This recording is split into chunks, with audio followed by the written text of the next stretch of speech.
முத்தமிழறிஞர் செம்மொழி காவலர் தலைவர் கலைஞர்களுடைய நூற்றாண்டு விழாவினை முன்னிட்டு மாண்புமிகு தமிழக முதல்வர் திராவிட மாடல் அரசினுடைய முதலமைச்சர் அன்பு தலைவர் தளபதியினுடைய ஆணைக்கிணங்க கோவை மாநகர் மாவட்ட திராவிட முன்னேற்ற கழகத்தின் சார்பிலும் எங்களது பகுதி கழகங்களின் சார்பிலும் அனைத்து நிர்வாகத்தின் சார்பிலும் தொடர்ந்து ஜூன் 3ஆம் தேதியிலிருந்து தலைவர் கலைஞர்களுடைய நூற்றாண்டு விழாவினை போற்றி புகழுகின்ற வகையில் அவருடைய புகழை இந்த அனைவருக்கும் தெரியப்படுத்துகின்ற வகையில் அனைத்து தரப்பு மக்களும் பல்வேறு நலன்கள் பெறுகின்ற வகையில் நலத்திட்ட உதவிகள் வழங்கக்கூடிய விழாக்களும் நலத்திட்டங்களில் தையல் மிஷின் சலவை பெட்டிகள் அதை போலவே சேலைகள் அதை போலவே பாதிக்கப்பட்ட மக்களுக்கு பல்வேறு நலத்திட்ட உதவிகள் வழங்கக்கூடிய விழாக்களை நாங்கள் தொடர்ந்து நடத்தி வருகின்றோம்.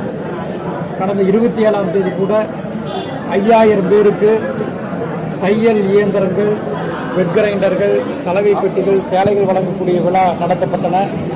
மாண்புமிகு தமிழகத்தினுடைய மருத்துவம் மற்றும் மக்கள் நல்வாழ்வுத்துறை அமைச்சர் அண்ணன் மா சுப்பிரமணியம் அவர்கள் அந்த நிகழ்ச்சியில் பங்கேற்றார்கள்.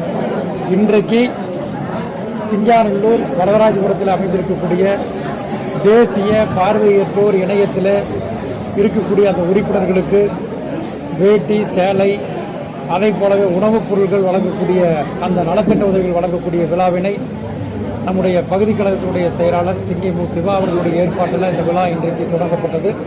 இது போன்ற தலைவர் கலைஞருடைய புகழை போற்றுகின்ற வகையில் நூற்றாண்டு விழா இந்த ஆண்டு முழுக்க மாண்புமிகு முதல்வருடைய வேண்டுகோளுக்கு நாங்கள் நடத்துகின்றோம்.